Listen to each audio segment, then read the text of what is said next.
Hello everybody and welcome back to the biggest Man United fan channel in the land. This is the United Stand. It is match day. This is your countdown to kickoff show. You having that?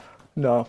Anyway, let's move on. It is Grimsby against Manchester United in the Carabao Cup. Now, obviously, we're not that used to being in the second round, but when you have an awful season like last season and you don't get into Europe, this is what happens. And obviously, from Grimsby's perspective, this is a huge, huge game. On a personal note, I'd just like to say as well, it's great to be back in the hot seat. Make sure you get in your super chats, the live chat. I want to see it all. And we're also, as we count down, we're going to try and predict the team that Ruben Amorim is going to do. Ruben Roulette, we'll call it. And on the board, we've got the board out today, but I would like to introduce my guest today who is going to get us through Countdown to Kickoff until Mark takes you through on the world famous watch along. We're bringing in Tull. How are you, Sunshine? It's been a long time. How are you? Should ask how are you? Yeah. Do you know what? That's really nice to hear that. Nobody ever asks how the host is. That's it. It's always me asking, how are you? Nobody ever says, Kev, how are you? That's it, mate. Yeah, I'll take that one. Pleasure. Cheers for hosting me, mate. Yeah, you're very, very welcome. I'm in good company here on the United Stand. The last time we did something together would have been that awful night back in May, the Europa League final. Let's just forget about it. Let's not bring bad vibes. We brought Tull in for the good vibes, and we obviously want to get into the match day spirit. So make sure you join us. Like I say, I can see all your messages in the chat. Really appreciate that. What I want to do, I just want to rewind it slightly. Obviously, I've not been here for the Fulham and previously the Arsenal game. But as the season has started, Tull, can you kind of summarise it slightly? Is it a bit of a shaky start from Ruben's Reds? A little bit less emotional about it now. I've had a couple of days because straight after the Fulham game, you just think like, oh, we should have won the game. We should have been 2-3-0 up at half time. What's going on? Is the manager right for the job? Have we got the right manager? You're not going back down that route, are you? But I think couple of days to sit on it, you know. I won't lie, I was raging after the game. I was frustrated, but a couple of days, you know, you got to look at the bigger picture. 2 games in, yeah, 2 games in, you've got to look at the bigger picture. Obviously, there's I think the biggest unrest at the moment amongst the fan base is the whole Mainoo situation. However, I've not jumped the gun yet. I'm very confident he's going to stay. I just really can't see United getting rid of a midfielder because right now we need to be buying midfielders, not selling midfielders. So I really can't see it happening. However, if that starts to develop, then I might start to think, shit, like why is Mainoo leaving Manchester United? We've got it on the list. It's something we will discuss later on. For the time it's a hot being, topic. For the time being, we've got a cup game. How should I say an easier opposition than what we're used to in the Premier League. You know, every week in the Premier League, it's a tough game every week. I mean, you look down the Premier League table, there's teams in the bottom half of the table where you look at it and you go, you're not guaranteed to win. You're just not guaranteed to win any games in the Premier League. And I'm not saying you're guaranteed to win tonight, but you look at the fixture and you expect goals. Yeah. So hopefully, a few goals tonight, cheer us up a little bit, get us ready for Burnley on Saturday. What I would say on the look back, we'll call it the look back because we're looking back at previous games, but I wouldn't say Arsenal was a false dawn. I think it certainly gave us some hope. And you were certainly a person last season. I remember you would worried be the right word, about the system. Sceptical. Yeah, you were worried. You were tullied. Yeah, well, that's one way of putting it. Let's get that in the Oxford Dictionary. That's like tull and worried put together. I was. You were tullied. But it was to do with the system. Remember that fan forum we were on and you kind of said, this midfield ain't working. Yeah. But people in the press, the mainstream media are actually echoing them kind of thoughts now. You know, is it time for him to rip up this system? But did you see enough from the kind of Arsenal game, or do you think in a way the inconsistency level, it's still there? Because we put in a good performance against Arsenal.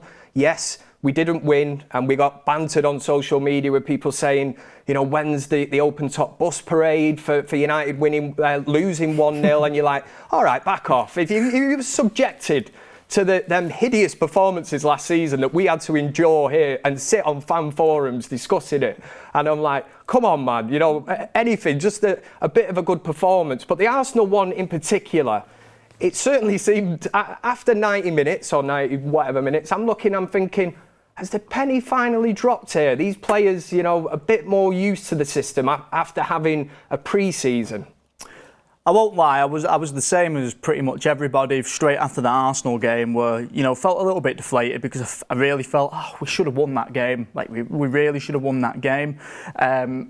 However, I think after a day or two of sitting on it and thinking about it, I started to think, well, if you really think about last season, it wasn't really those fixtures we struggled with. You know, we went to Liverpool and we played excellent. We went City away and we won. Those, you know, we beat Arsenal away in the Cup. It's the teams like Fulham. But I was going to say, and sorry to interrupt, is this the concern? The fact that these players seem to be able to get themselves up for the big games, and then we'll say that the not so glamorous kind of games. This is where, now you can talk about a low block, teams that don't come and attack, whereas maybe a team that comes at United, maybe we're set up better for it. I don't know, but you do kind of look at it and you think, you're absolutely bang on. You know, some of the results we had last season, we were in here at full time, we couldn't believe it. We're thinking, bloody hell, you know, we just beat City at the Etihad. Ahmad scoring that late goal, you know, we drew at Anfield, but on reflection, it was a good result and we played well. But the other teams, like your Brentfords, your Fulhams, we consistently sort of, we fail really, don't we? The system doesn't seem to work. Or is it the players thinking, you know, I can't get up for this, which is a bad mindset, by the way. Obviously, I can't put my finger on it 100%. We can only speculate. That's what we're here for, Kev. You know what I mean? It's a fan opinion. I don't think it's a terrible system. I don't think it's a completely rubbish system. You can't work. It won't work. It'll never work. I'm not a believer of that. I think it's got a time and a place.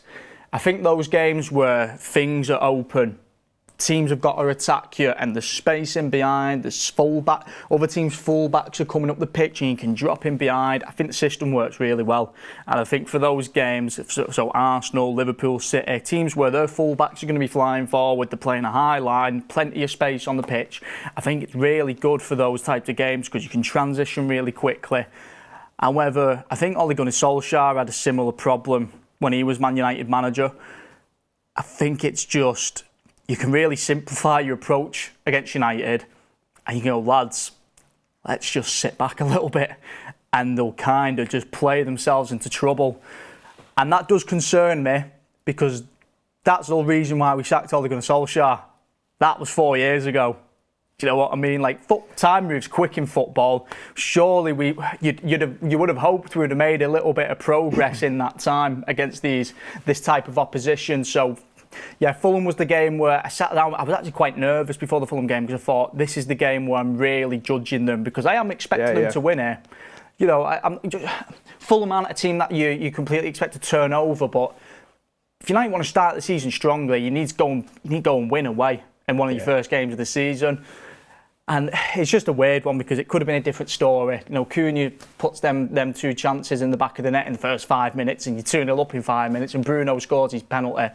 And it's just goals change games. Margins, yeah. Don't they? Big time. You think, like you say, Cunha, if that's the other side of the post and it goes in, we're 1-0 up. And people are saying, oh, the system's attacking, it's full force, we put two in the net in 5 minutes, we're going for it. Is it finding the right players for the system? Because he's spent a lot of money now. I never imagined in my wildest dreams that United would have got Mbeumo and Cunha.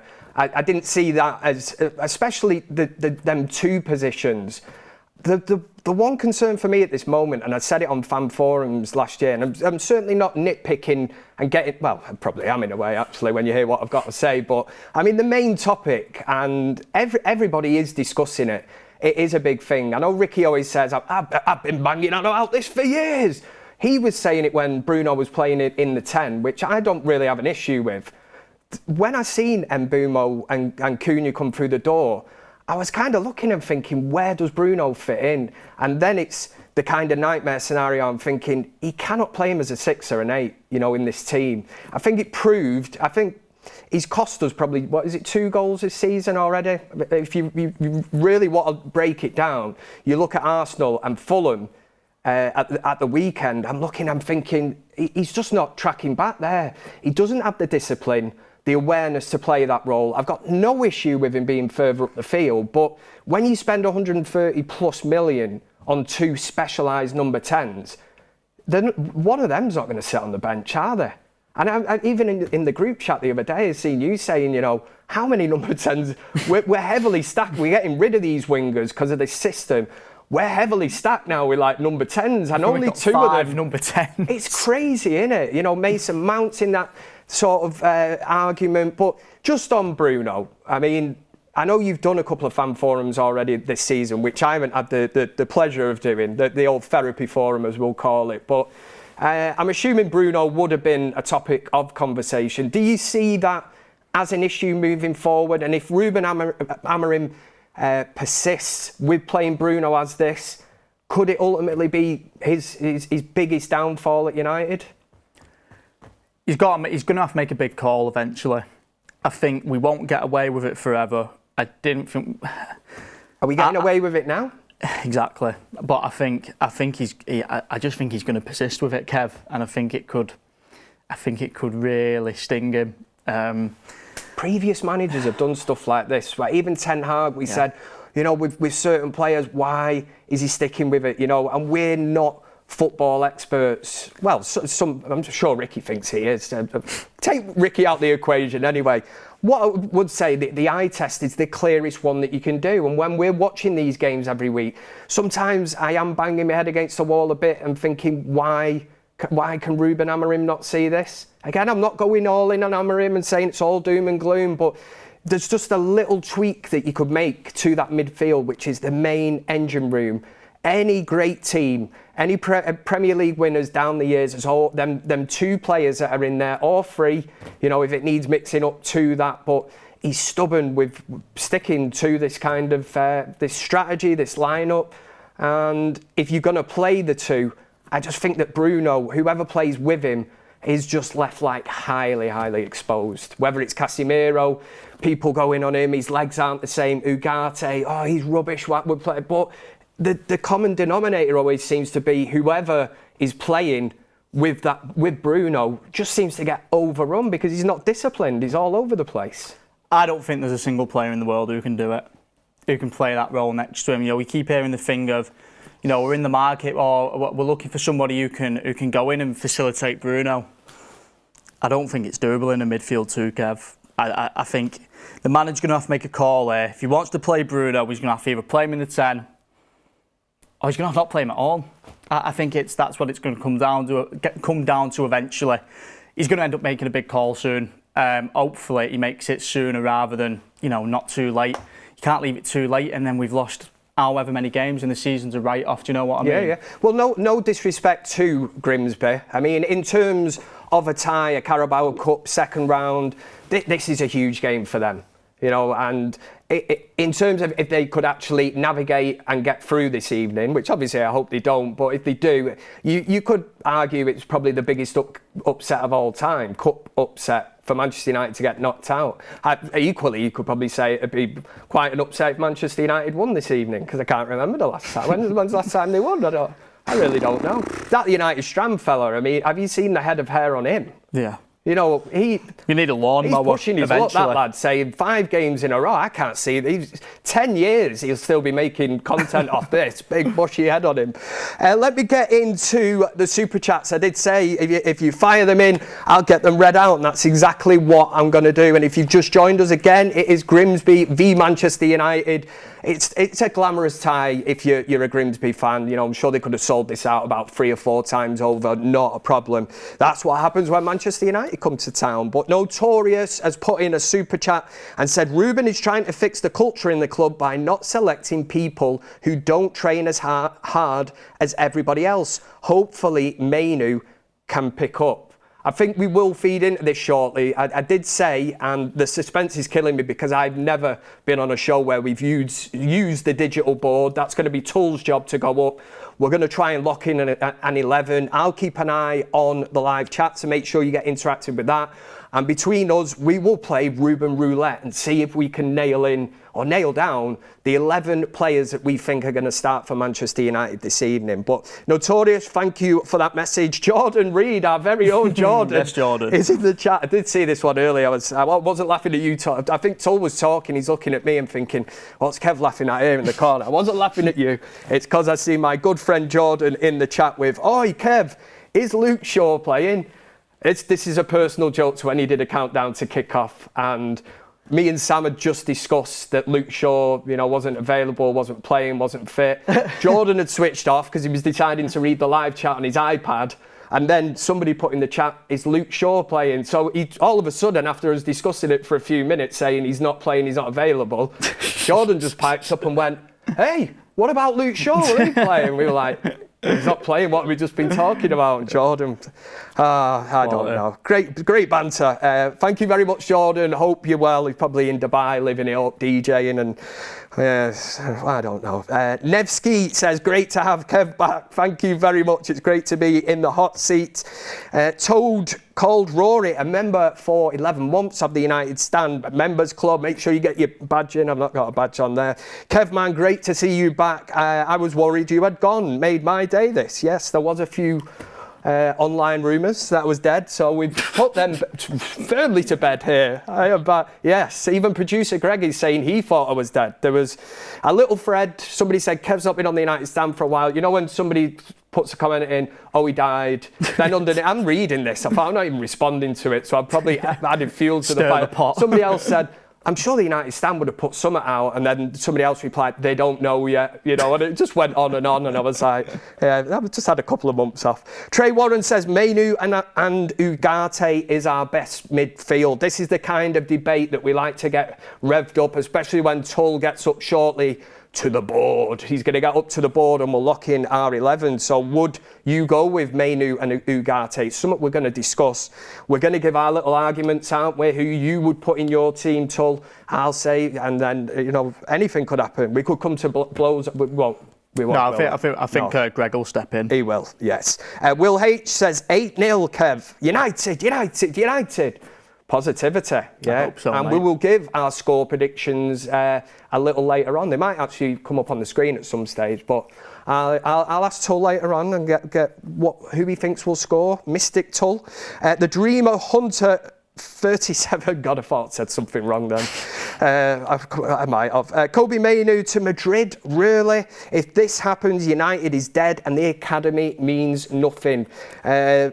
We have got this as a talking point. I know that Kobe Mainoo is a player that you rate. I certainly do as well. I think he slightly divides opinion. There's a lot of the social media warriors out there that don't get what Mainoo brings. But when you're talking about £45 million for a player of his potential. What a shambles. Down with that kind of thing. I'm not having it. Chris Bennett says, "We want hashtag need or forward stroke need more Kev content." Thank you very much, Chris. And Yuriam says, what a joke of a price for Garnacho. It does seem to be a running theme that we always kind of just give players away, don't we? Anybody else gets yes. I find it bonkers how Manchester United have somehow valued Garnacho in the same region as Kobe Mainoo. Make it make sense. I find that astonishing. Yeah. Welcome back, Kev. We missed you. It's great to be back. I reckon we break up this countdown to Kickoff slightly. Are you ready, Tull? I'll head over. Tull's getting his legs out. He's going to head over to the board. And what we want you... I'm going to keep an eye on the live chat as well. So I was going to say spam it. Don't spam it. All I want you to do is, if you agree, disagree, or who you would go with in goal this evening. Another hot topic that we'll be talking about later, Tull, because obviously Lamons could be coming through the door. Hopefully he is. Would he be competition for Onana? Would he take Onana's gloves? We'll be looking at that and discussing it. But I'll hand you over to our very own Tull. We're going to try and lock in the goalkeeper. So I'll have a look at the live chat and make sure you get in here and tell me who you would start in net this evening against Grimsby. Yes, Tom. Right, Kev, so we've got 2 options really. Oh, we've got 3 options actually, Kev. Don't forget about Tom Heaton. So we've got Andre Onana, outside Bayern, who seems to be the number 1 choice in the Premier League at the moment. You know, common sense tells you that those guys get rested for the cup game. So maybe we're looking at 2 guys, Onana and Tom Heaton. Ooh. What do you think? I would say, in a Terry Tibbs voice, I would say, talk to me, sell it to me. Sell me Tom Heaton. Why should Tom Heaton be played? Tom Heaton, I just think, you know, it's an early doors cup game. They've got to play. He made that mistake. He was kind of, you know, lambasted at the time. And Ruben was quite quick to step in and say, well, look at him against Arsenal in the FA Cup last season. You know, he played well. Not great at corners, though. I must say, very shaky. No. I think they've all got their fair share of flaws. I really think Ruben's decided on Bayern as his number 1. I really do. I mean, what type of manager would put a keeper in on game week 1, say that your supposed number 1 was fit and ready to start, I just chose not to start him, and then put him back in later on? Just don't really happen for me. That's just for me, that's a long way of Ruben saying Andre's not my number 1 anymore. So I think for the foreseeable, Bayern will be our number 1 in the Premier League. I will say there's a few shouts for Tom Heaton in the chat. I could see that because people are just like, you know, he's got to play some kind of game time, hasn't he? I mean, it'll be very telling if Andre Onana can't get game time tonight. I think he's one foot out the door, surely, mate. They keep saying it don't mean he's going to be leaving this summer, but I think they're trying to force his hand. I think they're shoving him out the door, personally. Yeah, I think so. I will just, a little bit of breaking news here. This is from the world of X, formerly Twitter, but Sam Wallace has actually put, we still call it a tweet, don't we, or a post? He's put a post out saying MUFC and Chelsea are close to agreeing terms with Alejandro Garnacho in a deal worth between 35 to 40 million pounds. Oh, so we've caved. It looks like it, doesn't it? Just have him. Take him. Nice one, guys. Again, we will discuss that one later. That's obviously a bit of breaking news there whilst we are live on the United Stand. It's Grimsby versus Manchester United in the second round of the Carabao Cup. The main man Tull is up at the board. And who are we going to lock in? Let's see what's the general consensus in the chat. Are we seeing more Heatons or are we seeing more Onanas? Yeah, well, I think it's Lee Burnham saying Heaton, whoa. I don't know whether that's like a whoa or like a whoa. Yeah. It could be one or the other. Do you think there's an argument for Onana? If you were really going to say last chance saloon, come on in, Andre, let's have a drink. Surely they've had a chat behind closed doors already what Onana's future is. And is it a good game to come back into? And again, no disrespect to Grimsby, but would this be a good game to try? Obviously, from Onana's point of view, as a footballer, you would certainly read everything that's going on in the media that's been written. At this moment in time, if we look at Onana's future at Manchester United, it's literally non-existent. You know, there's been talk of other goalkeepers. We're looking at bringing a goalkeeper in. So from his point of view, it's a difficult one, isn't it?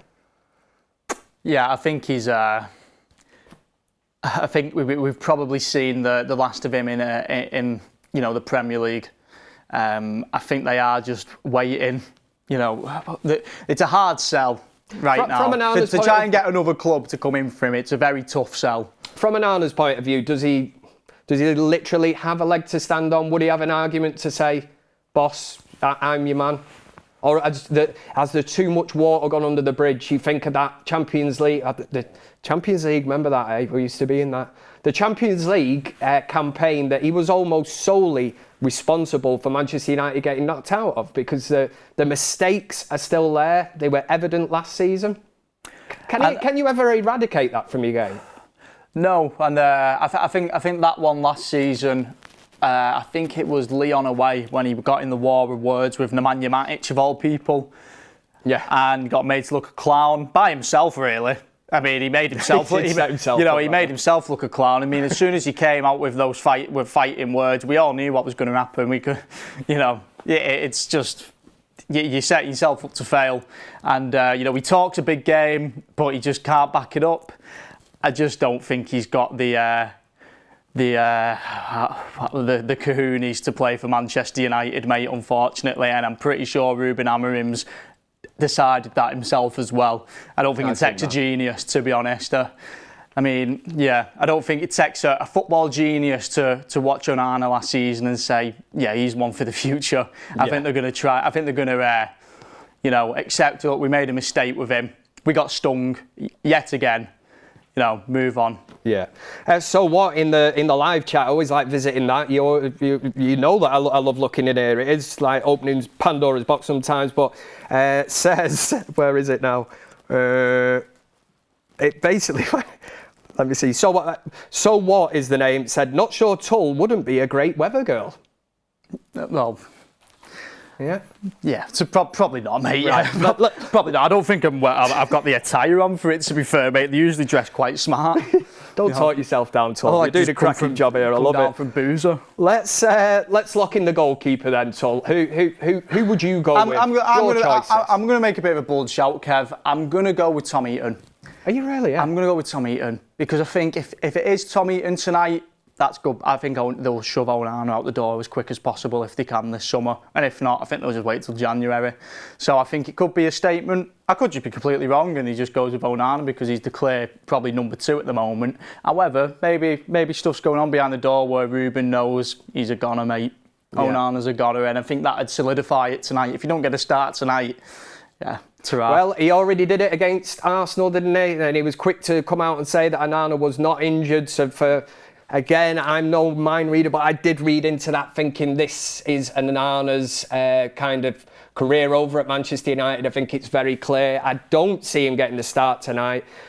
I did think he might have stuck with Binder just purely for the, when you're a goalkeeper, it's not as intense, but I think a lot's been written about him. The crosses, not great. God, yeah, you don't want to be... The old flappy hands on him. You don't want to be putting Binder up against a League One side, mate. Well, if anything, a team like Grimsby will certainly look at that. It will be put it in the mixer. Any kind of set-piece corners. Stick it on him. Stick it on the keeper. Yeah. We've seen the last couple of games, he's a bit shaky. So I think I'll agree on that. And I think a lot of people in the chat are saying it, that we're going to lock in Tom Heaton. I never thought I'd say this, man. What year? It's 2025. We're locking in Tom Heaton as the goalkeeper. Nothing against Tom, lovely lad. No, I think he's a great keeper. Yeah, it's a sign that we do need a little bit more. And obviously Manchester United are working on that. We need to get to the back three. I think this will be interesting because obviously I can't see it being I could put one name in. I'm fairly certain he's starting tonight, and I think we can build around it, Kev. Go on, I like that. Harry Maguire. I think is a certainty. Yeah. I think you can lump the house on it, Kev. Yeah. I'd be very shocked. There was talk about Harry Maguire, wasn't he? He was big. He was quick enough to say that teams this summer had inquired about him, and the manager said no. He's not going. So I don't see him as part of the first team squad. But Grimsby on a Wednesday night in August. Yeah, we are, aren't we? Yeah. Been away that just long. About. But I'm totally behind that. I don't think anybody in the chat would, maybe somebody will argue with it saying you can't put Harry Maguire in, but you certainly have to mix it up at the back. And from Harry Maguire's point of view as well, what's the worst that could happen? If he goes out there and plays well, he's actually talking himself in contention for a start against Burnley at the weekend. That's his mindset. That's what he should be thinking. Yeah, well, he chipped in last season, didn't he? Obviously we didn't have a glamorous season, but he definitely chipped in and played his part towards the end of the season. So much to a delight when he came back from injury, he wasn't thrown straight back into the team because Harry Maguire was in some decent form.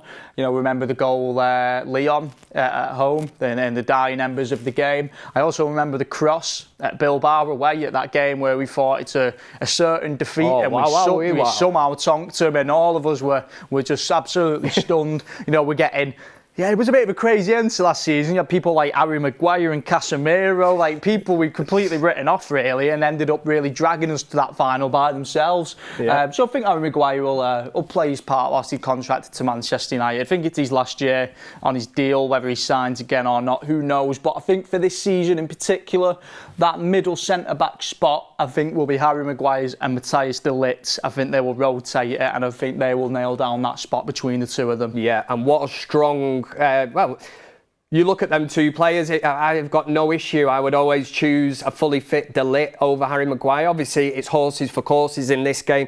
A lot of people are trying to kind of fill in the missing two now. We're jumping the gun big time, but I did just see, who was it? Lee Burnham, I think, said... Sorry, I take the Luke.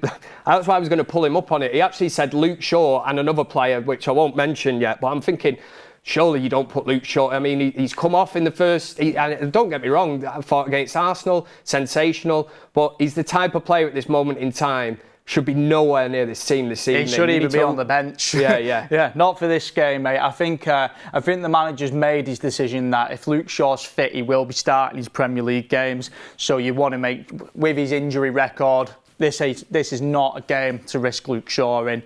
He might make an appearance on the bench, but hopefully he doesn't even have to come off the bench. He should just have a nice sit down tonight, cup of tea, and watch the game.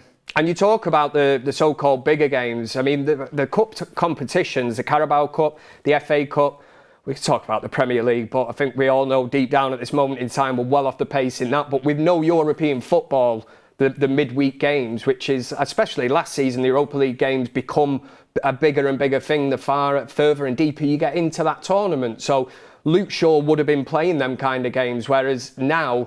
I totally agree. You wrap him up in cotton wool wherever he is on his fancy couch in his mansion in Cheshire, and you just say, you kick back there, you know, but yeah, just don't eat too much, I would say. But so was that left centre-back spot whilst we're on it, because that is where Luke Shaw has been holding down at the moment. I think there's a like-for-like swap at the moment, isn't there, Kev, with a young Aidan Heaven who looks pretty promising.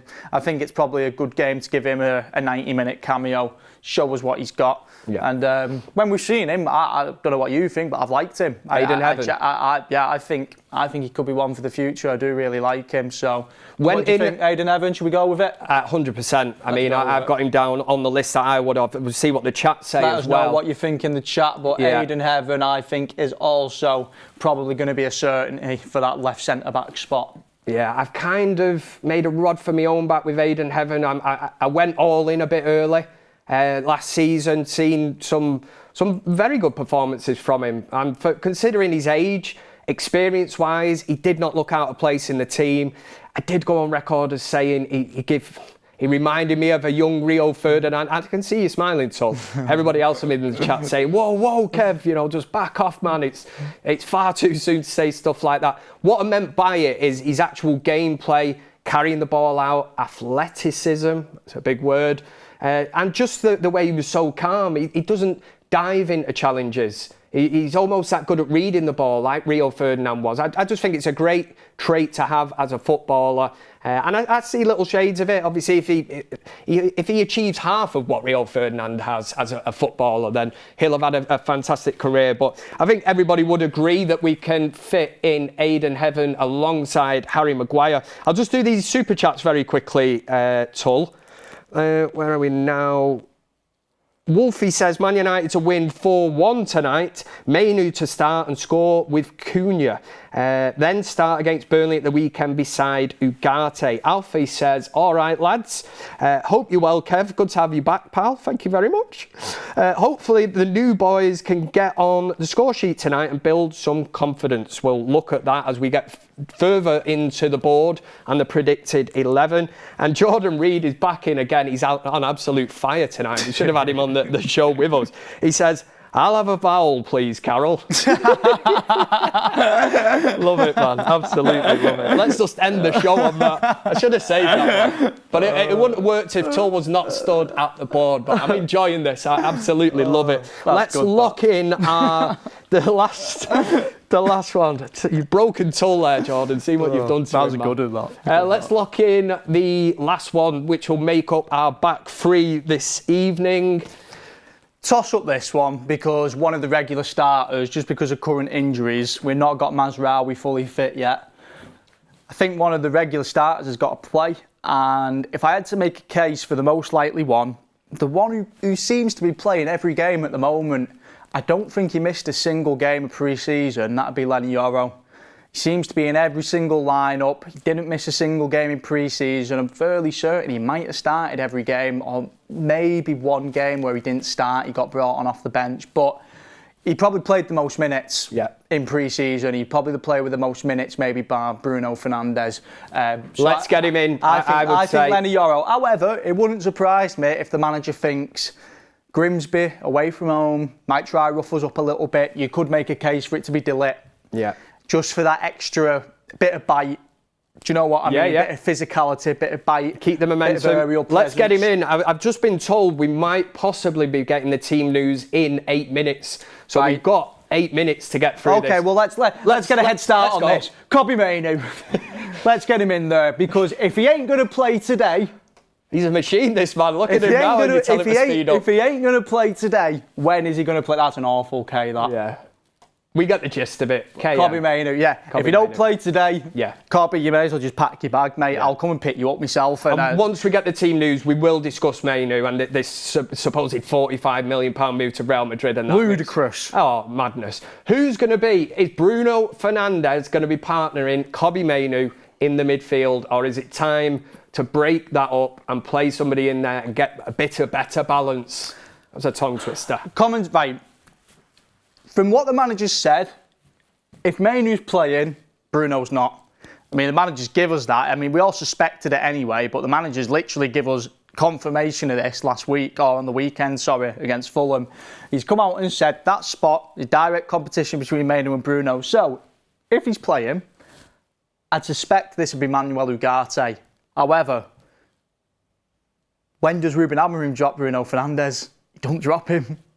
So have we jumped the gun too far? Because now I'm thinking, I thought, we'll put Bruno in there. However, he did say... I personally think it's going to be Mainoo and Ugarte. I think Ugarte needs game time. I'll tell you what, maybe we'll see... if we put Manuel Ugarte in, I'm happy with Manuel Ugarte being in there, because that was my initial thought. And maybe we can look back on these two positions in a little bit for Bruno and his Fernandes. initials are MU, Man United. Never noticed that before, but there you go. There's a bit of breaking news. Right, let's get the players. We're going to get the left-sided and right-sided player. I know there was a shout for Diego Leon from yourself. I'd think so, yeah. I mean, Luke Shaw's a definitely no. Yeah. Definitely. He's at home. He's safe. Leave him at home. Leave him at home. Patrick Dorgu, I suppose you could again say Patrick Dorgu is playing near enough every minute under Ruben Amorim. However, I just think, if Diego Leon ain't going to play this game, when's he going to play? Do you know what I mean? If you ain't going to start him today, you're probably never going to start him, are you? Mm-hmm. I'd probably expect to see Diego Leon more so than Patrick Dorgu. It's a bit of a rough introduction for him to chuck him into Grimsby away. It's probably not going to be the nicest pitch to play on. However, welcome to England, pal. You have to get used to it one way or another. So I'd probably put Diego Leon, but if it was Patrick Dorgu, I wouldn't be totally opposed to it. I am certainly not going to be one to argue with. If you want to lock that in, Tull, and you're happy, then we'll go with Diego Leon. I assume everybody in the chat would like to see him as well. Our new signing. Do you know what I like about him at the start of the season, when he kind of come into United pre-season and he said, I'm not here to just come out, and be sent out on loan somewhere. He was like, I'm here to get in the first team. And I was like, I dig that. That's what I want to see. Not somebody going, I'll just go out on loan for a few years. Yeah. And he's like, no, I want to be in the first team.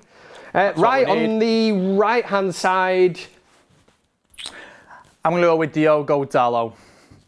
I think Diogo Dalot, a little bit of I do, and I do find him a bit underwhelming, should I say.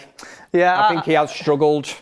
No, I agree, but I think you have to take into consideration the match, the game, the opposition. I think the presence, bit more. I know Grimsby could be saying, you cheeky sod, don't be talking about us like that. To be honest, I was thinking of saying this before. It's funny because I wonder if the feeling amongst Grimsby fans today is, Man United, what a time to play Man United. This ain't a bad tie at all, this. You could very well see Grimsby fans going into it pretty confident. Well, I've just actually been told, bit of breaking news for you on the United Stand regarding the team news, is that Luke Shaw and Lenny Oro have been left at home and rested. So we've got one of them wrong, but it doesn't matter. We need to lock in who we're going with. That we will go. Use your palm to rub it off, Tom. Palm. Come on, son. Bloody hell, how does it know Look it's at with that. palm and not a pen? Technology, Kev, it's madness. Yeah.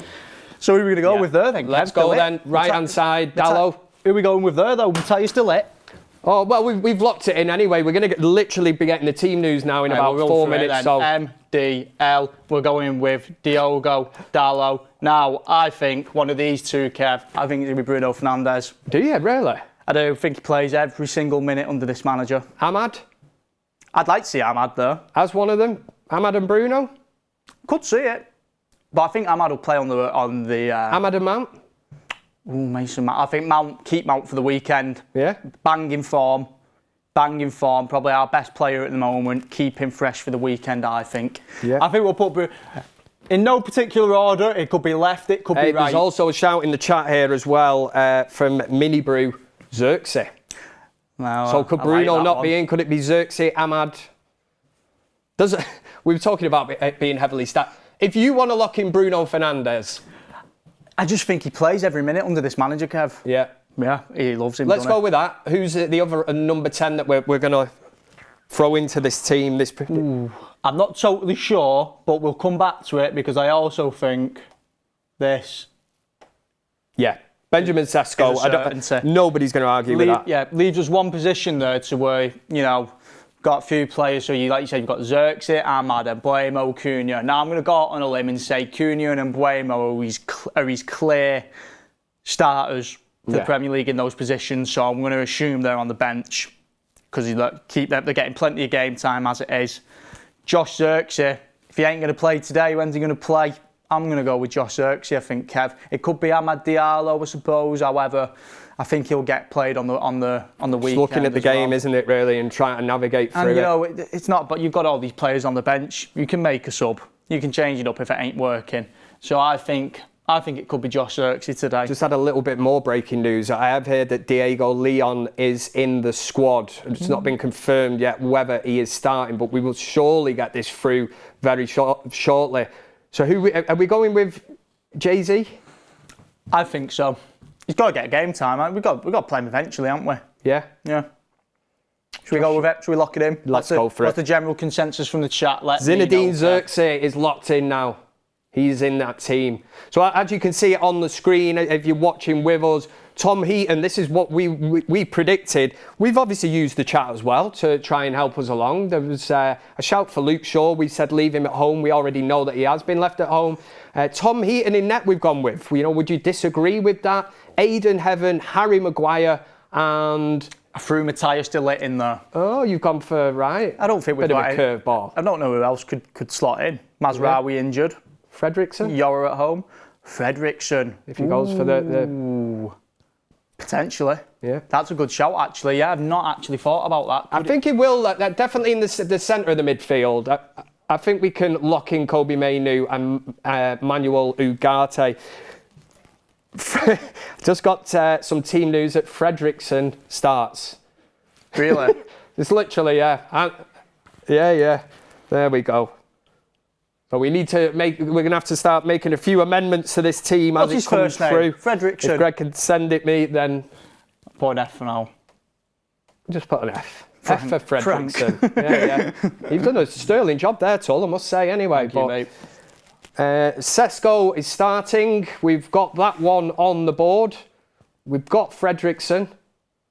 Or did we kind of didn't have him, did we? We didn't. We can't take the point for that one, can we? Yeah, I'm just going to have to try and have a look for the team there. Are you excited to see Sesko? I just don't... It's a strange one because it's a bit of a weird game to throw him in. I think it's a very strange game to throw him in. I do worry he could get bullied a little bit.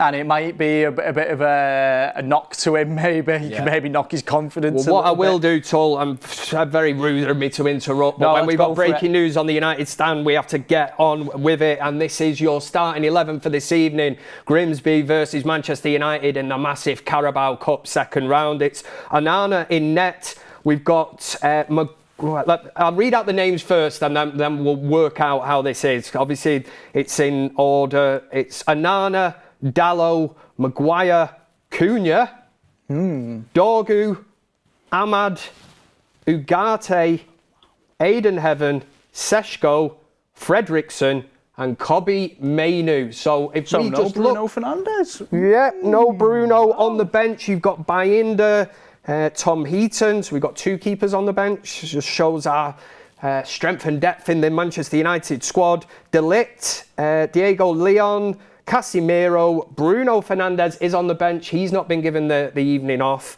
You've got Mason Mount, Brian Mbeumo, and Joshua Zirkzee. Old Jay-Z is on the bench. So, I mean, certainly you would not want Manchester United to be in a position where we're looking at this bench and thinking, can we, change the game? We want to be controlling this game, really, when you think of where the 2 clubs are in the football pyramid.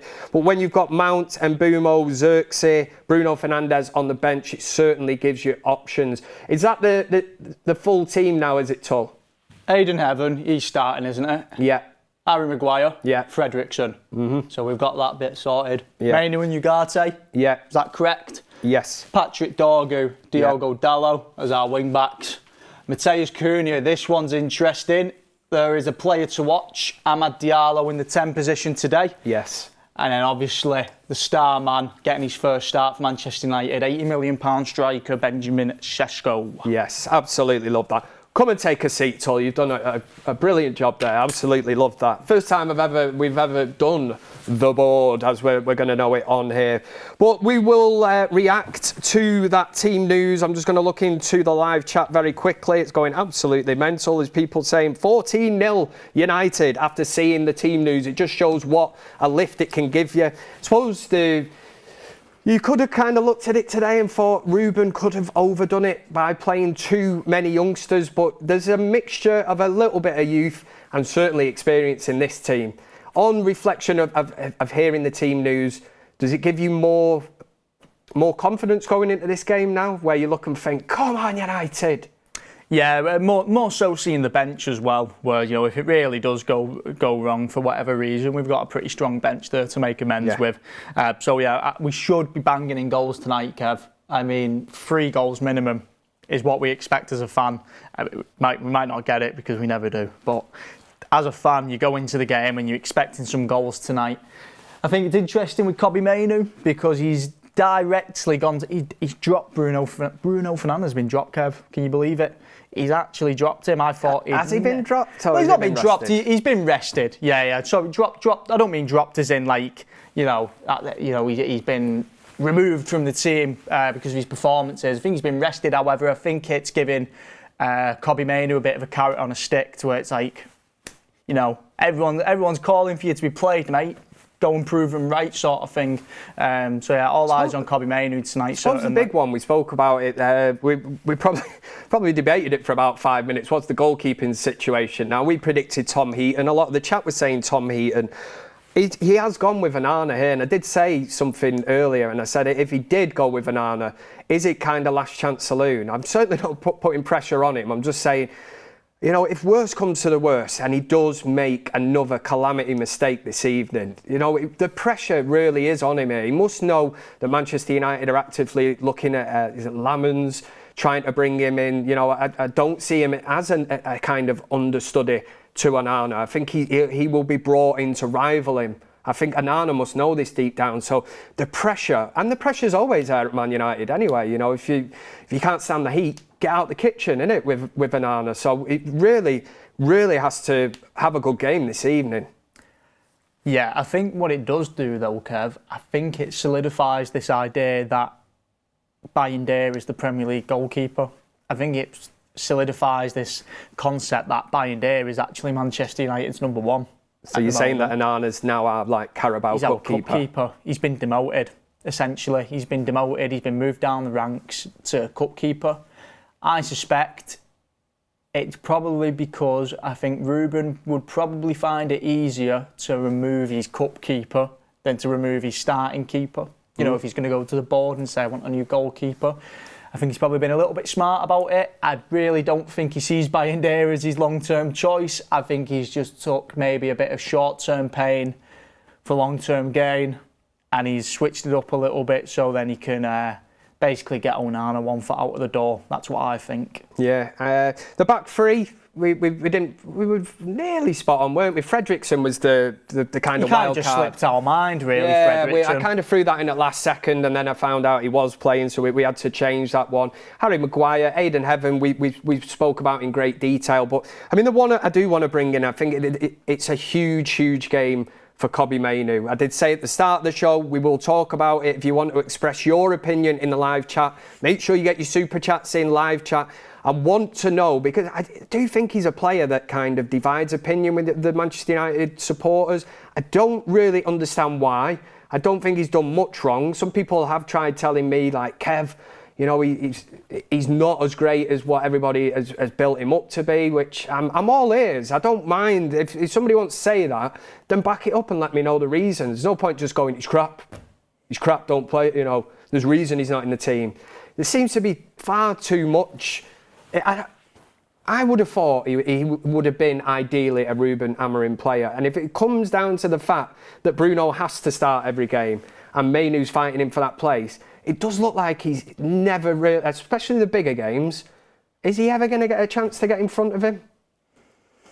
Not until he leaves, really, which we came very close to Bruno leaving this summer, and it looks probably likely that it could be maybe next summer, or if not the summer after. I mean, it's coming to that stage, isn't it, where it's probably the end of Bruno Fernandes' tenure at Man United. So if Kobbie was to stick around, you'd think there is a spot there for him if he wants to wait for it. However, the reports that are coming out making it sound, look, it could be his agent putting it out there. It could be journalists just banging heads to get clicks and just putting any old rubbish out there. But by the sounds of things, what the shtick is that Mainoo wants to be starting, and he wants to be starting now. Which, to be honest with you, he probably got a right, because he's a bloody good player. I could even go as far as saying I think he's our best midfielder. So to not be playing him and not even be bringing him off the bench, to me is ludicrous. I think it's absolutely nuts.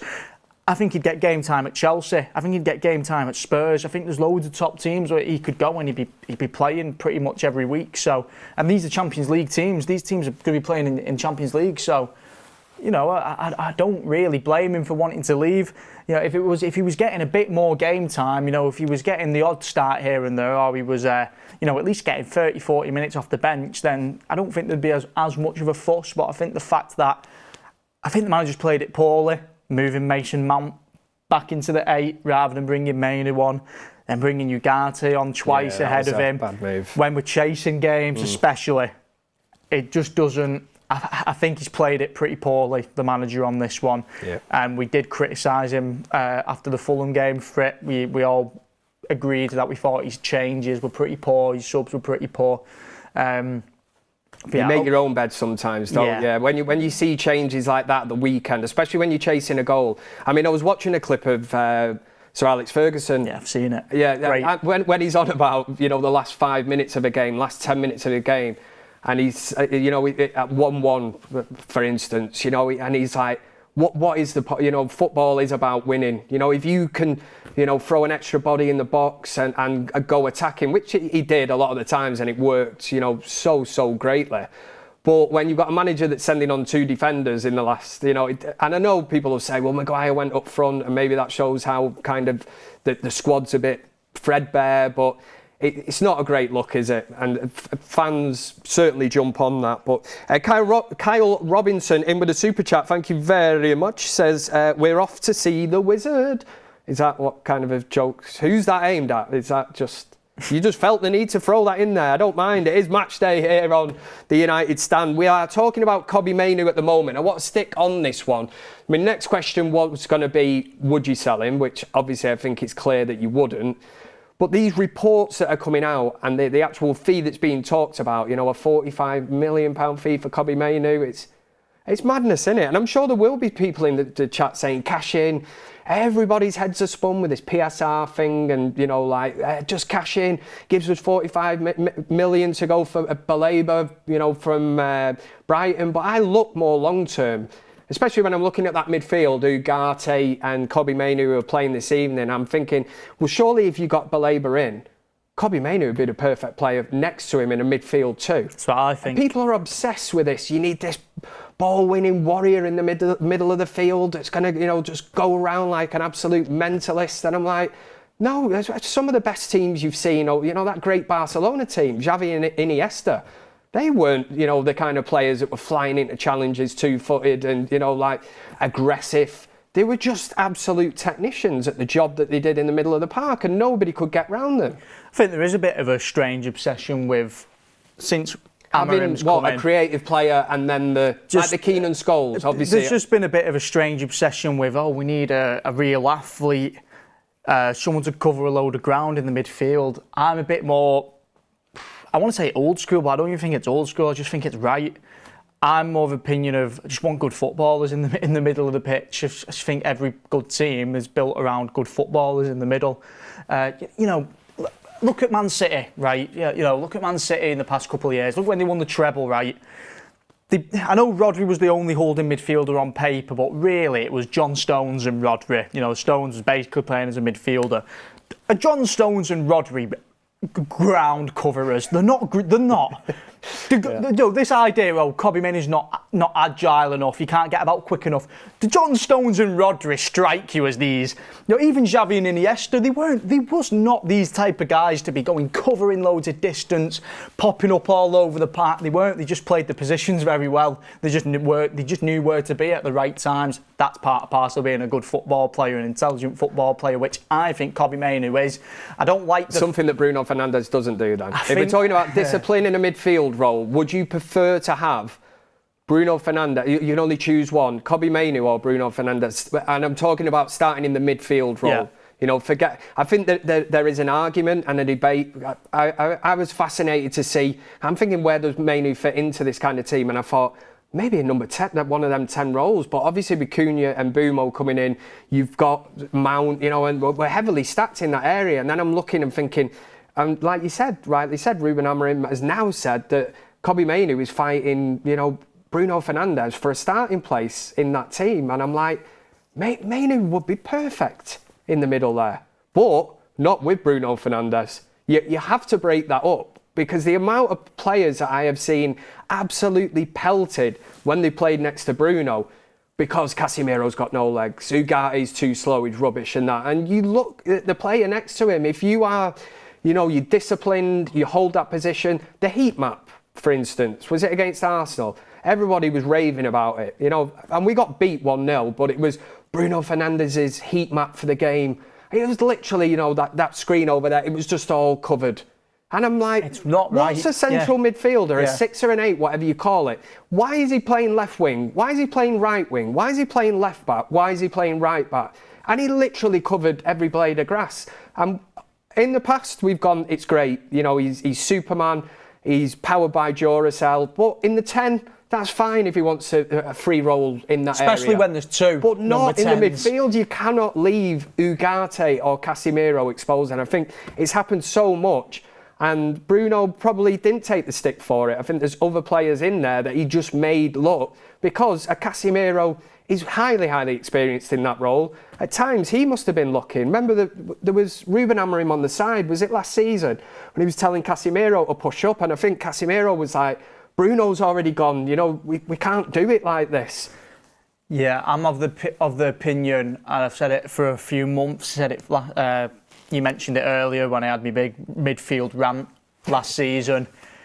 Bruno Fernandes, I really can't believe Bruno Fernandes gets considered for one of those positions. I think it's crazy. I think you either play him in the 10 or you don't play him. Yeah. I really think it's as simple as that. Like you said, that heat map. I mean, Joe, what I love seeing, I love when it shows you, sometimes show you on Sky or something like that, it'll show you the players' average positions, and in a well-oiled team, look at Arsenal, for example, it will literally end up being the formation that they've been set up in. You'll have your 4 defenders, your 3 midfielders, and your wide players and your striker. And it always, in these well-oiled teams, they always end up in that position. If you were to look at Man United's, I feel like everybody would be in the right spot, bar Bruno Fernandes playing in the 6. He'd be somewhere else. He'd be near the penalty area as his average position, or too wide.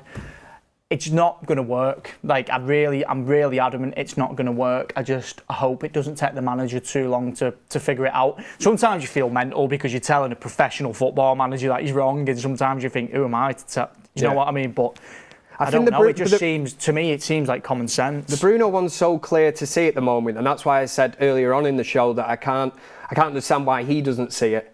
You know, us as supporters, and again, I don't think you necessarily have to be this football expert or some kind of wizard, you know, of watching football and spotting things, because it's glaringly obvious from watching it that this is one of the main issues at United at the minute, and it's the reason we're getting cut through, we're getting rammed through that midfield. You need a strong two. If you're going to play two, a lot of teams will play the three, but if you're going to play two, you need two highly disciplined players who are going to hold that ground in the midfield. And from Bruno's point of view, if he's going to do it, he needs to realise that in front of him then that Cunha and Bumo, they're now the 10s. You know, he needs to be giving the ball, none of this carrying it through, you know, running top, you know, left corner flag, right corner flag, and all over the place, because that's where the team shape. That's Ricky. I sound like Ricky here, don't I? I'm having a Ricky here. That's where the team shape kind of does fall apart. But at the same time, I've got no issue with him playing as a number 10, because I think he has been fantastic for United in that position. But he's allowed to kind of roam about, isn't he, up there? Let's get some of your super chats in, and thank you very much for doing that. Rob Always United says, great to see you back, Kev, mate. Thank you very much, Rob. It's great to be back in the hot seat. Spin says, Grimsby scoring their last 5 goals from set pieces worries me.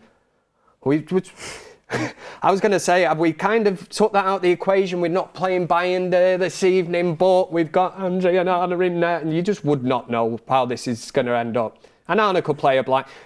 Ideally, we'd be hoping that Andre and Arna has absolutely sod all to do, and maybe Ruben Amorim's thinking on this is that. But United are just so, I don't know what did Forrest Gump say, like a box of chocolates, innit? You just don't know what you're going to get with them, and that's why I think it was disappointing at the weekend to see that lack of performance that we put in against Arsenal, but then against Fulham it just was not there. The intensity, it just was not there.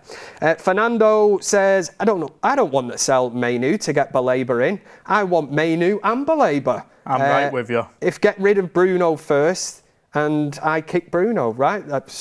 We don't condone kicking Bruno Fernandes on here. I will say that. Yeah, whatever I just said about him, I certainly will not be kicking him. But I mean, in an ideal world, you know, Fernando was putting a good super chat, but at the same time, that's the kind of thing that you kind of think, and then you wake up in the morning and go, it was all a dream.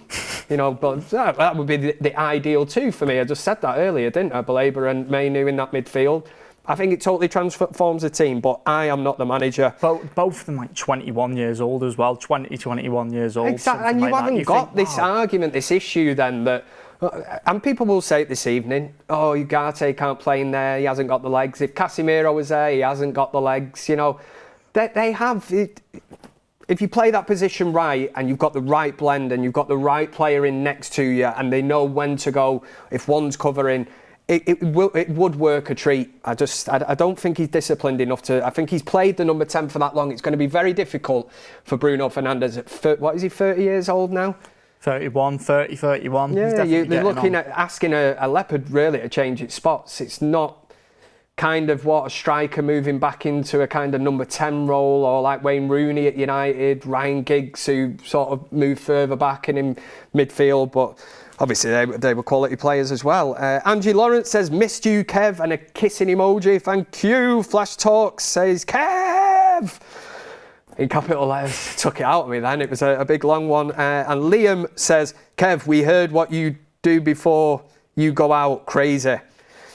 This is back to the Goldbridge rumours. I've already addressed these. I've already said that my solicitor, my lawyer said to say no comment. So I will not comment on that anymore, if that's what. Yeah, no comment from Kev here on the United Stand. We are live. Continue to get your super chats in. Let us know. Is there any? We need to do ones to watch, actually. Oh, yeah, I'm just looking. Let's get into it. Let's get down to this, because obviously we do know the team. You'll see it flashing up on the screen, so I don't have to say this one again. We'll do one of yours. We'll do one of mine, and we'll go through this. We have picked we've picked 3 players each.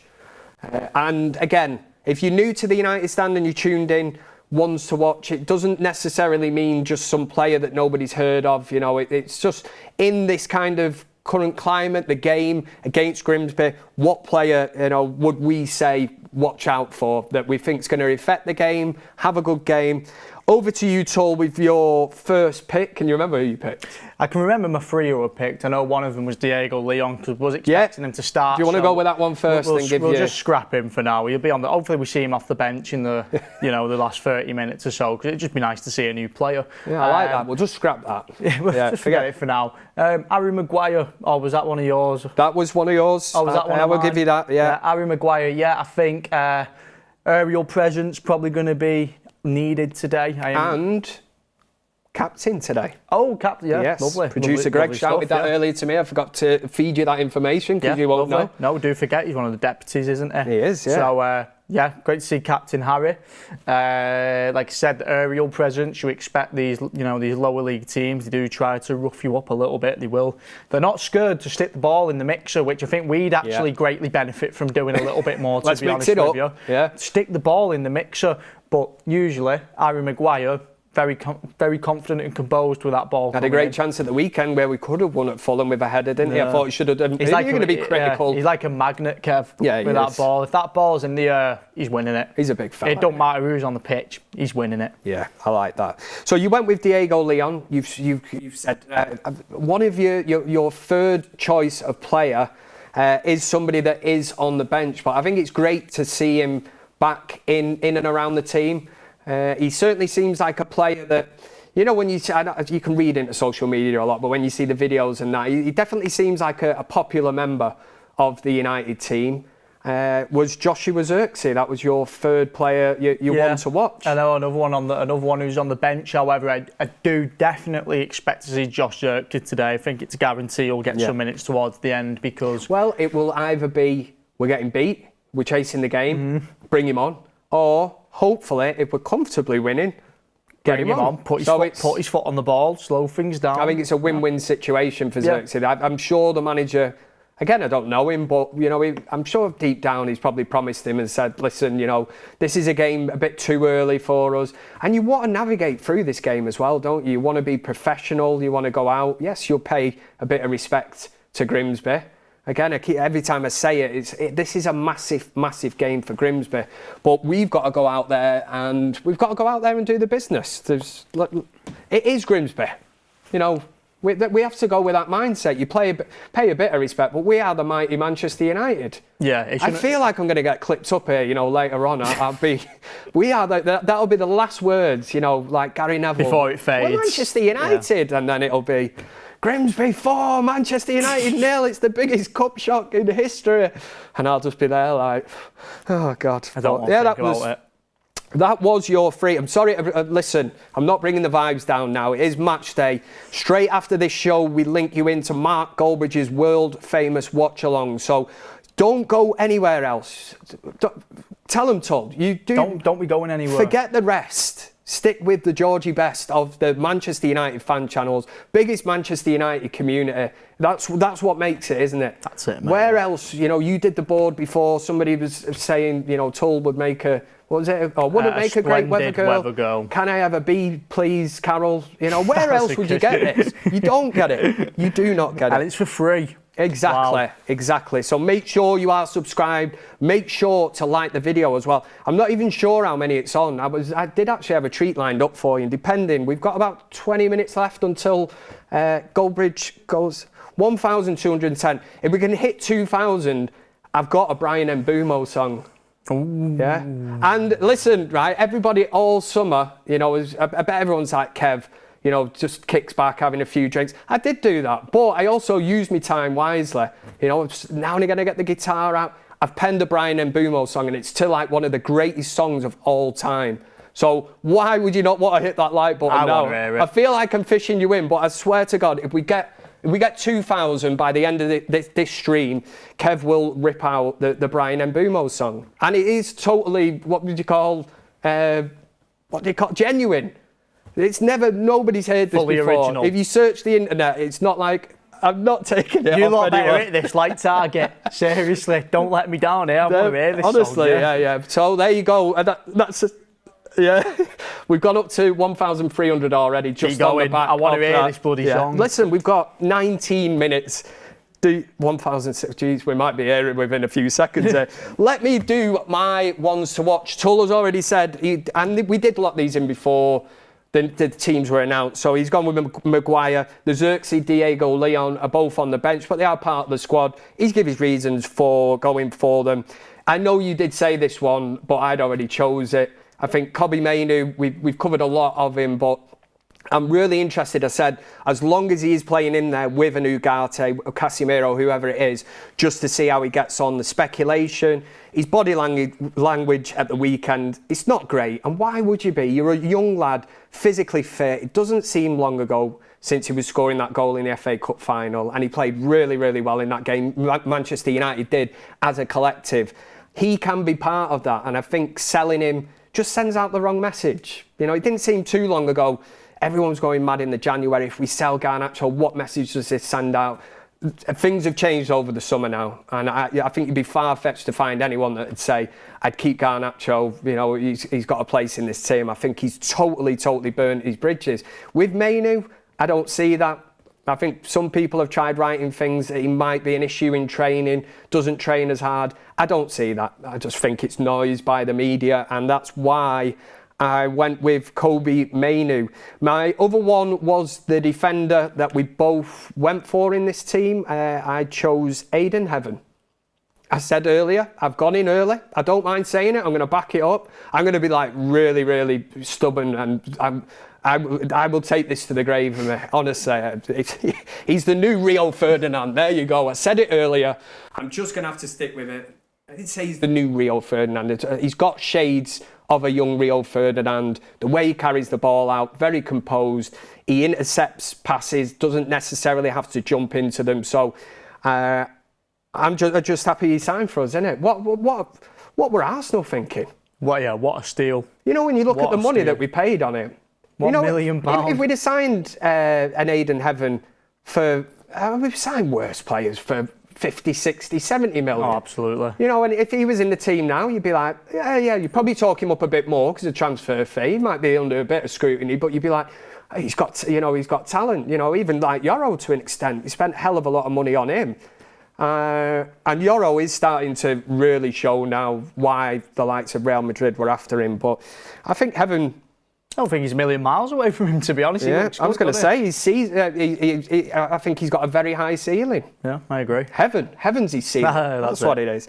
And my last one was a player that starts up front for us. Go on, Tull. Benjamin Sesko. I think that's the one we're all. I think we can both tonight. collectively talk about this as well, because he's a player that I know you give a score prediction earlier, and when you're asked who was going to score, and it's always hard. It's always hard to be Mystic Tull, but you get it right now and again, don't you?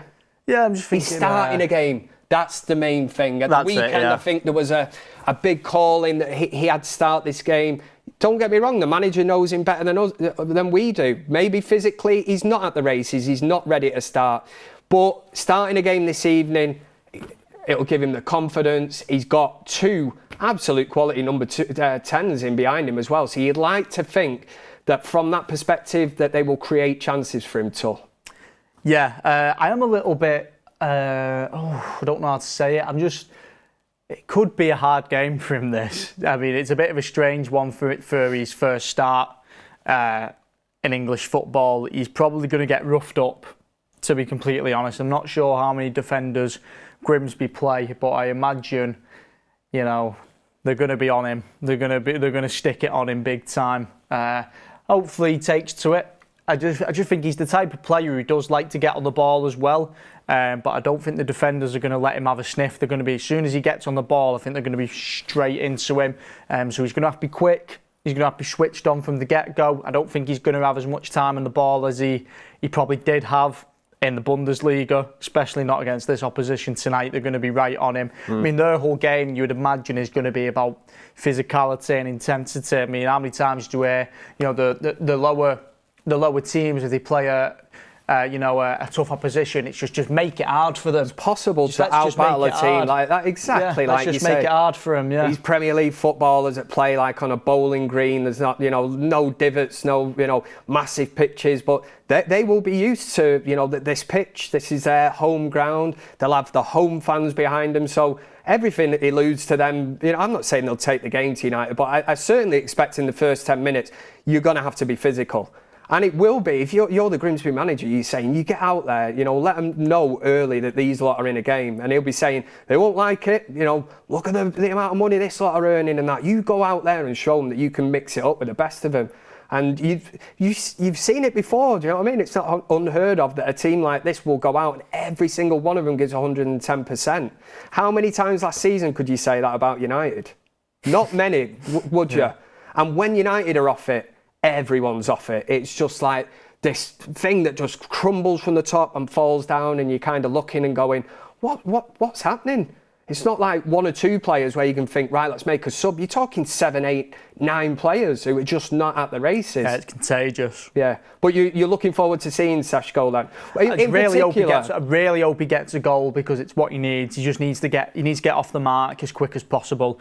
We don't want it to go on like Ireland did when Ireland started, and it took him all the way to, I think it was December, to get off the mark. And it's just...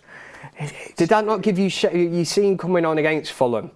And I know at that stage of the game, but did you look and think, I'm getting a bit of a flashback here, where I look back and I think, I remember Højlund being thrown into these kind of games and not, in fact, you could argue that game against Fulham, there wasn't much service, was there? And there's no Garnacho, no Rashford to say, they're shooting, they're being greedy, they're not passing the ball, they're deciding to shoot when they should pass, they're not passing, I looked at that and I thought, and I'm the same as you, I'd love him to get a goal this evening, because I do think the longer it goes on at a club like Manchester United, the noise from outside, the kind of pressure that comes with it, it's something that a lot of players have found difficult at this club. Yeah, I mean, I'm glad you've touched on the service that you got against Fulham, because, I thought it was just an absolute joke that our £80 million striker came on the pitch and it took us about 30 minutes to put a cross into him. I just thought that is an absolute joke. And then I thought it was even more of a joke. They doubled down on the joke by then sticking Harry Maguire up there. I go, go on, we'll cross the ball now, lads. Benjamin Sesko, all 6'5" of him, must be thinking, can you not see me? Do you know, I've been here the whole time, lads. And now you want to stick the ball into the box, so you're 6'5" defender. I'm here as well. Do you know what I mean? So I think hopefully Sesko demands the service. I think that's what the great strikers do. Haaland does it. He demands that. You have to put the ball into me. If they're dilly-dallying around the box, bollock them, tell them, get that ball into me. Or what am I stood here doing? So hopefully we put some more crosses into the box, because there's little bits of him against Fulham where you see him on the ball and you think, all right, he's got a little bit on the ball. He's not just this, big, he's not just the big lad. You Sunday league, you stick him up top and loft it up. He can play a little bit as well. He's got, the ball does stick to his feet. He can knock it about. But yeah, I just think you've got a 6'5" striker there, man, and you're not putting the ball in the box. Lad, what are you doing? You've just wasted £80 million. Get the ball to him. I must say, I did, when he come on against Arsenal, I did see, again, I wouldn't say shades of Højlund, but the runs that he started making, and when I broke it down and kind of watched it again after, and I'm watching I was like, Højlund didn't make them runs. And it's them runs in front of the defender and anticipating. Again, obviously, Højlund really he's not had the opportunity to play with Cunha and Mbeumo behind. That is gonna, there should be creativity coming from them two players.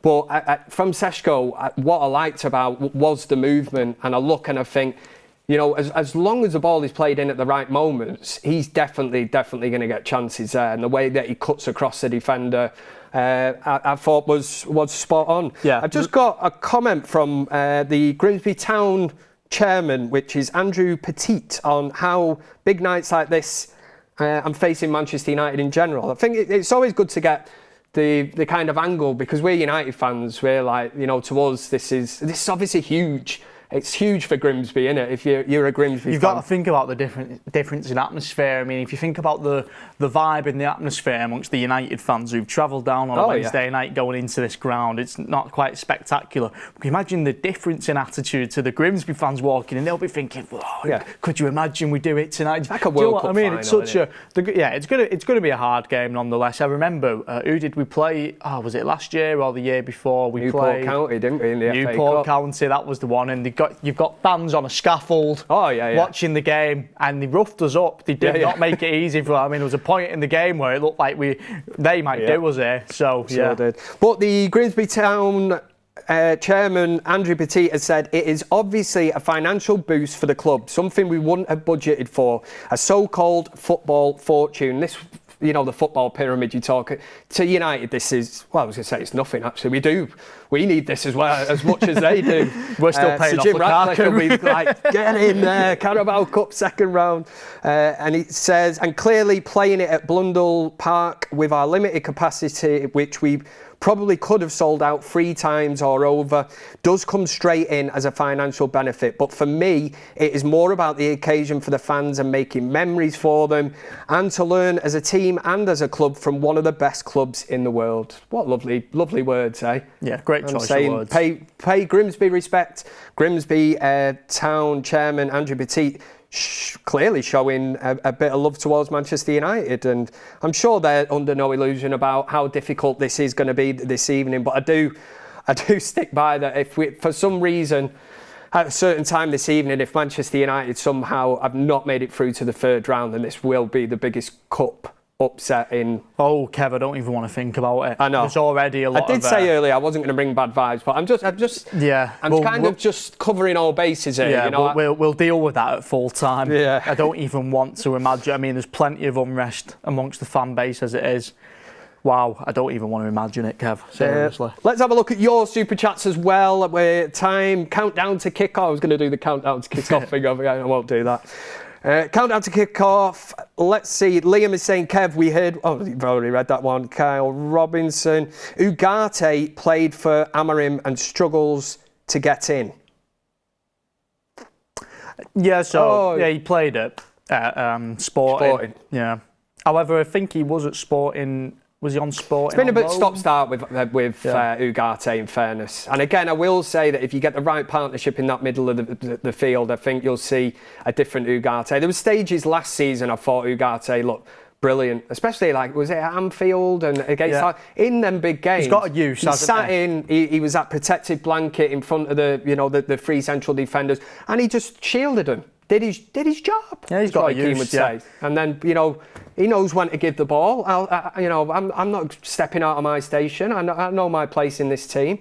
Yeah, I'm not going to bomb forward and start playing left wing, right wing. He just knows his job. It's a long season ahead as well. Yeah, I think amongst the United fan base at the moment, we're just not used to having everybody fit. Last year it wasn't weird to see Ugarte playing because we had barely anybody fit, whereas now we've got absolutely everybody fit, and obviously some people are going to have to make way. You can't get 15 players on the field, do you know what I mean? Some lads are going to have to sit on the bench, and I think just as fans, because of the amount of injuries we had in the past couple of seasons, we're just not used to it. I mean, the past couple of seasons, we were playing Casemiro at centre-back at one point, and all, we've done everything. We've done absolutely every stopgap you can imagine in the past couple of years, and I think, like I said, now we've got everybody fit. It's a long season, man. Look at Man City, for example. I mean, they've got Phil Foden on the bench every single weekend. To be honest, it's become a normal thing for them now. Yeah. You don't even hear the noise coming out of Man City. I mean, it is part and parcel of being Man United. That where's the big news article? Phil Foden left on the bench. Where's that news article? You know what I mean? It's part and parcel of being a Manchester United player. Unfortunately, the media love it. You talk about Casemiro at centre back. I was going to say the time for me now. The time has stopped. Let's just stop hammering square pegs in round holes. They don't fit. Well, I'm sure if you physically really, really tried, you get it in there, but it just doesn't make any sense. previous man, or even the manager now is not learning from the previous regime. You know, you're like, why are you trying to do this? It doesn't fit. It does not fit. Ultimately, you know, at the end of the day, you just cannot stick by that. Like I said, we keep seeing it. Keep getting in. We've got about 4 minutes left until Mark starts his live watch along for Grimsby versus Manchester United. If you want your say, get into the live chat. If you want to throw in a super chat, then do that. There's been loads of them on this stream. I'd like just to say a personal thank you. It's great to be back. Anthony Tracy says, Kev returning at the same time as Mazraoui. Suspicious. And it's not Mazraoui, is it? It's Mazraoui. That's what it is. Jan's Prime. Not said anything bad there, have I? I always have to look at Tull, and if it doesn't register in Tull smiles, I know I've got away with it. Says, cheers from Singapore. Sesko will score. That's exactly what Tull said as well. And just on time, Mazraoui is in there with a super chat and says, finally, I thought you'd been sacked. It's a new season, my handsome King Kev. I love you so much. Hello to you, Muscleball Tull. Missed you too. Thank you, mate. Mazraoui. Do you want to go saying that? Mazraoui. It's actually not. It's a tongue twister. Mazraoui. There you go. So it's wow. As long as you do that, Mazraoui. How much? You have to say exactly. I like. Who else is in here? Liam says, all jokes, Kev. Happy to have you back. Thank you very much. Noah says, I'm a United Stand member of the United Stand Members Club for 37 months. Unbelievable. Says, I am firmly behind Amorim. I think he can bring us back to glory, but if he allows the sale of Mainoo, I will turn against him. Oh, that's a big call. Kid can be world class, he says. It is a big... I'm not going to lie, Kev, I've heard a few people say it. This single decision. That'll be the straw that breaks the camel's back, as they say. Wow. I mean, but let's put it in perspective. Yeah. He's not even been here a year, Amorim. Yeah. We're talking David Moyes numbers here. We are, aren't we? People are going to turn the last till Christmas on him completely. We're talking. Get in your comments, Amorim. Is he gone? Robert McCormack says Mount being rested for Saturday? Yeah, and we said that, didn't we? It's right. You know, I'm not the biggest Mason Mount enthusiast. I mean, I'm not Mason Mount super fan, but I do think he looks clearly our best player at the moment, and I just think play your best players while they're playing good. Been impressed with Mount so far this season? Massively, mate. I think he looks electric. I think because he's fully fit. I hope so. I hope it could be a number of different things, but I thought the Arsenal game, I've got to be honest, I think probably the best I've ever seen him in a United shirt. Definitely the most influential I've seen him in terms of the impact he's having on a game. It felt like everything went through him. At the Fulham game, I thought he was absolutely brilliant. Again, I thought he was our best player on the pitch, and I thought moving him out of position was total shambles. I thought, why would you move the guy who's the best player on the pitch? Why would you move him? And then taking him off, and I thought, oh, forget it. I thought, you've lost me. You've lost me on this one, Amorim. You've lost me today. Not lost me. I don't mean Amorim. I just mean, write the game off. Write the game off. You ruined it. It's a mess. Let me. I've got a few more super chats. I think we're very nearly ready to wrap up. I think we've hit the 2,000 as well. I was just checking that then. I was. Listen, I'll stick to my word. I certainly will. I did say it's to one of the greatest. It's a nice songs way to close out. It's going to be a great way. We're obviously waiting for the nod off Mark that he's live, but stick with us for the moment because we need to raid his chat as well. Let's see. Goblin. I'm not reading the rest of that bit. Everyone in the chat will be able to see that, but it just. Goblin flaps. It's, you know what I mean? Hello boys, just seen a frog making its way through co-op, made me very happy. United, it says. Dad Rock Norway says, you guys nailed this Tull, love you.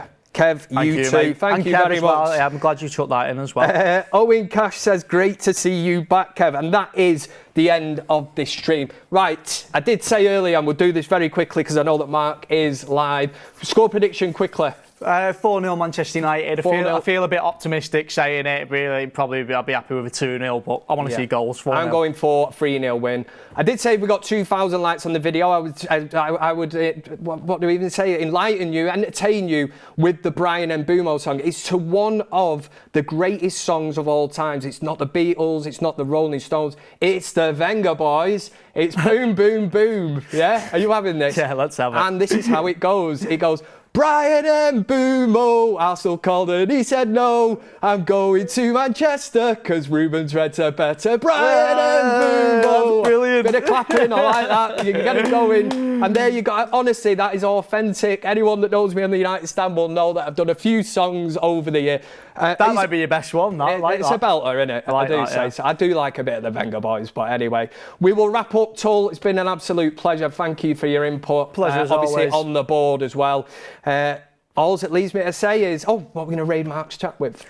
Ooh. Sensational Sesko. Yeah. I like that. You know your duty now in the live chat is to get over to Mark. We want to see Sensational Sesko. It's very long, that's a tongue twister. Get that into Mark's live chat. He'll be like, what the hell is this? But he'll Sesko know. time. He'll be like, it was the lads on Countdown to Kickoff. But from my point of view, great to be back in the hot seat. Thank you very much for all the kind messages and super chats.